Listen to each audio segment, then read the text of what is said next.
Thousands of people in Tennessee are on the wait list for a kidney donation, and for many, the pandemic only made that wait even longer. Good evening, I'm Josh Rowe. And I'm Latricia Thomas. Tonight, Eric Benninghoff shows us how one father and daughter were forced to make a life-changing decision in the midst of COVID-19. Eric. Latricia, Josh, Tennessee Donor Services tells us the wait time is about 3 to 5 years for people on the kidney waiting list. But for one Chattanooga man, generosity cut that wait to 6 months and gave him a second chance at life.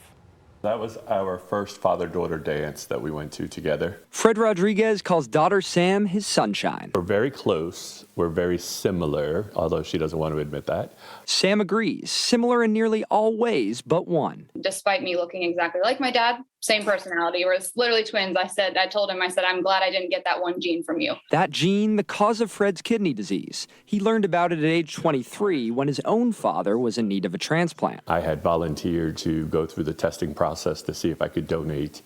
And unfortunately, I found out I had the same gene. Fast forward several decades, and Fred was the one in need of a transplant. It was a hit to the gut. I wasn't expecting it. But this time, Sam was at the ready to volunteer. I wanted to be able to have that opportunity to also step in and give him like a new lease of life. Months of testing and preparation paved the way for a transplant surgery February 3rd. I was very nervous. I'm sending my daughter in to help me, and it got a little scary at that moment. This photo marking the final hug with her dad before Sam was wheeled into the OR. It didn't hit me until my dad gave me that final hug before they pulled me through those doors to the prep room. Erlanger's Dr. Alan Coffrin was their transplant surgeon. It was the generous donation of her that gave him life. So sort of a reverse. He started hers and she's finishing his. Dr. Coffrin says people needing organ replacements is more common now than it's ever been. There's been a growing gap in the people that can be transplanted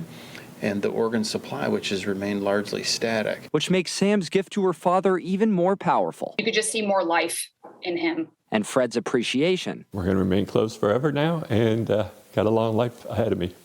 So thank you, sweetie. Nothing short of indescribable. 2 months into recovery, the father-daughter duo says they're doing well. Fred says Sam's donation allowed him to avoid dialysis and a whole lot of pain. Josh? Thank you, Eric. Tennessee Donor Services estimates nationally about 20 people die each day waiting for an organ transplant. The NIH says about 37 million people in the U.S. have chronic kidney disease.